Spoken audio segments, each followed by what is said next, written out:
Assalamu alaikum warahmatullahi wabarakatuh. I welcome all of my friends and students for zoology classes. Today's class is for 12th and the topic that we are going to discuss is the oogenesis.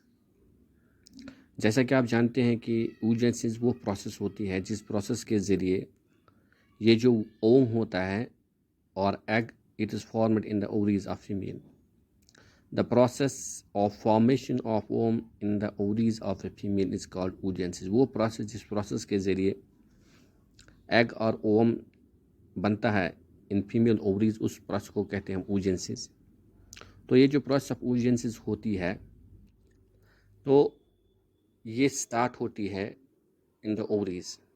जो ovum होता है ovum बनता है ovaries में.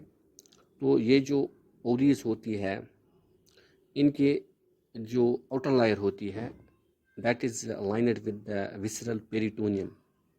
एक layer होती है जिसको बोलते हैं विसरल पेरिटोनियम. उसके बाद एक लाइव लायर होती है जिसको हम बोलते हैं जर्मिनल एपिथेलियम.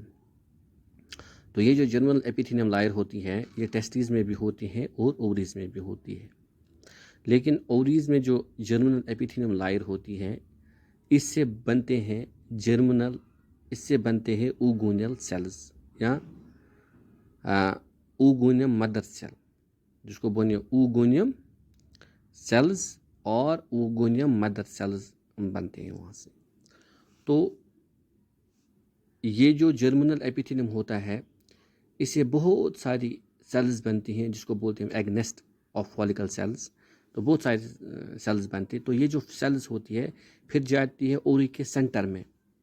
तो ये जो ओवरी होती है ना इसके दो पार्ट्स होते हैं. एक होता है जो पेरिफेरल पार्ट जो बाहर वाला पार्ट होता है इसका तो उसको बोलते हैं हम कॉर्टेक्स. तो अंदर वाला जो पार्ट जो सेंटर में होता है उसको बोलते हैं मेडुला या उसको बोलते हैं वो जो उसमें कनेक्टिव टिश्यूज़ होते हैं ब्लड वेसल्स होते हैं उसको बोलते हैं स्ट्रोमा.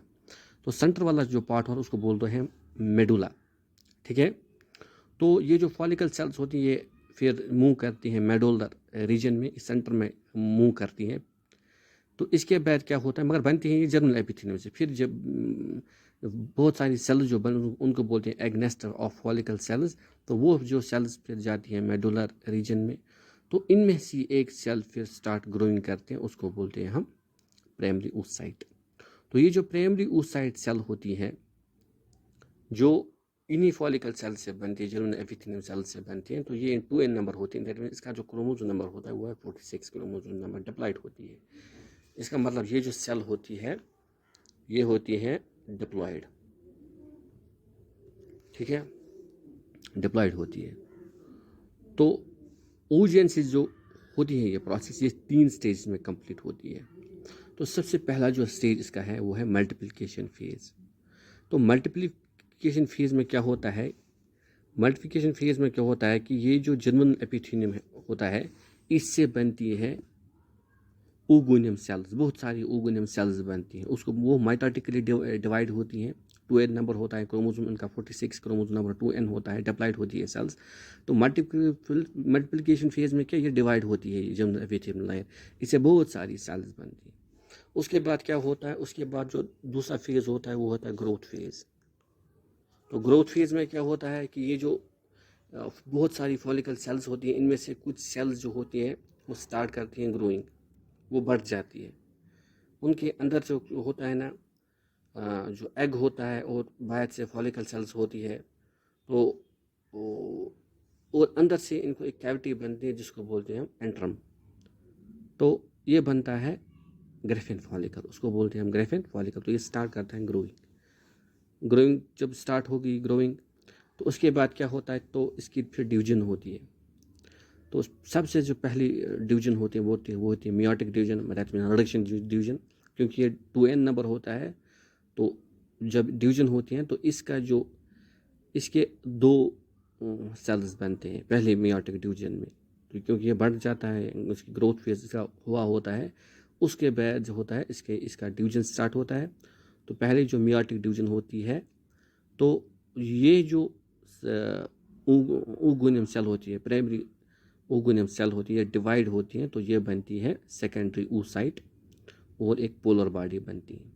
पोलर बॉडी क्यों बनती है क्योंकि ये जो अनइक्वल होती है ये जो डिवीजन ऑफ जो इसमें दो डिवीजन्स होते हैं, एक होती है न्यूक्लियर डिवीजन, दूसरी होती है साइटोप्लाज्मिक डिवीजन। तो ये जो न्यूक्लियर डिवीजन होते हैं उसको बोलते हैं कैरियोकाइनेसिस। तो ये जो साइटोप्लाज्म की डिवीजन होता है इसको बोलते हैं साइटोकाइनेसिस। तो ये जो कैरियोकाइनेसिस ठीक होता है, लेकिन साइटोकाइनेसिस अनइक्वल होता है, वो इक्वल बराबर नहीं होता है।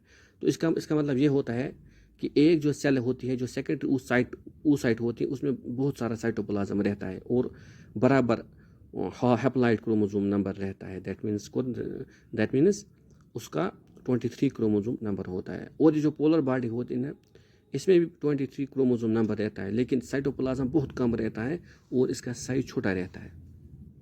ठीक है। उसके बाद फिर ये जो ओवरी होती है, इस ग्रेफिन फॉलिकल से ये जो ओवम होता है ये निकल जाता है, तो उसको बोलते हैं ओवुलेशन। क्या होती है? तो ओवुलेशन जो होते हैं वो होते हैं किस इसी सेकेंडरी oocyte स्टेज में होता है। फिर जब ओवुलेशन होता है ओवरी से ये बाहर निकल जाता है ये एग, फिर आता है कहाँ? ये आता है फैलोपियन ट्यूब में। फैलोपियन ट्यूब में अगर इसकी फर्टिलाइजेशन हो गई तो इसकी फिर स्टार्ट होती है सेकेंड डिवीजन, जिसमें क्या होता है कि ये जो इसकी सेकेंड डिवीजन स्टार्ट होती है, फिर बनता है सेकेंडरी oocyte और उसके बाद निकलती एक और पोलर बॉडी या सेकेंडरी ooted उसको बोलते हैं, और निकलती एक पोलर बॉडी। तो कुल मिला के अब यहाँ पे दो पोलर बॉडियाँ बन गई। पहली वाली पोलर बॉडी जो पहली डिवीजन में बन गई, और जब जब फर्टिलाइजेशन हो गई तो जब मैचुरेशन डिवीजन दूसरी हो गई तो यहाँ पे बनता है एग और एक पोलर बॉडी बनती है। कुल मिला के दो बनते हैं। अब क्या होता है कि ये जो पहले पोलर बॉडी जो पहली डिवीजन में बनी होती है उसका भी डिवीजन होता है, तो फिर बनती है दो पोलर बॉडी पहले वाली को और एक पोलर बॉडी जो सेकंड मैचुरेशन डिवीजन में बन गई। टोटल बन गई 3 पोलर बॉडियाँ बनती हैं 3, क्योंकि इनमें साइटोप्लाज्म बहुत कम होता है, तो ये डिजेनरेट होती है, अपने आप को सर्वाइव नहीं करती, इनके पास फूड भी नहीं होता है, तो ये डिजेनरेट होती हैं। तो लास्ट में जब बचता है सिर्फ ooted, जो सेकेंड ooted होता है, बस लास्ट में यही एक बच जाता है, तो उसको बोलते हैं हम ओवम। फिर ये जुड़ता है मेल स्पर्म के साथ, वहाँ पे होती है फर्टिलाइजेशन, फिर उसकी इम्प्लांटेशन होती है यूट्रस में। तो इसके हिसाब से अगर हम इसको देखेंगे तो इस तरह से ये है, ये होती है ओगोनियम सेल्स जो जर्मिनल एपिथेलियम से बनी होती है। ये होती है 2 in नंबर, दैट मीन्स इसका क्रोमोसोम नंबर होता है 46।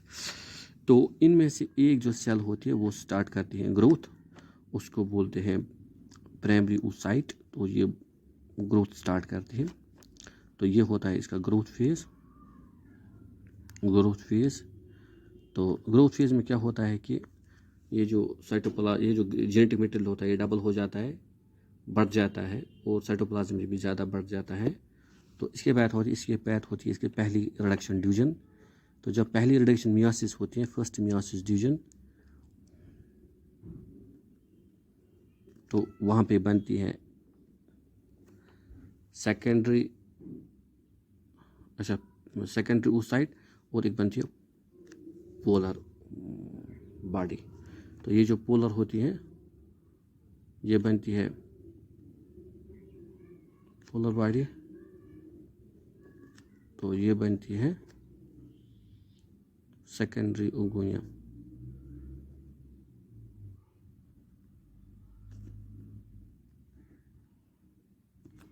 इसके बाद क्या होती है, अगर फर्टिलाइजेशन हो गई तो ये इसकी फिर से डिवीजन हो जाती है, तो ये बनता है ooted या ओवम, ooted या ओवम, और निकलती है एक और पोलर बॉडी। लेकिन ये ओवुलेशन के बाद होता है। ये जो डिवीजन होती है ओवुलेशन के बाद होती है। ओवुलेशन के बाद फैलोपियन ट्यूब में होती है ये बॉडी, और फैलोपियन ट्यूब में ये डिवीजन स्टार्ट होती है अगर इसकी फर्टिलाइजेशन हो गई।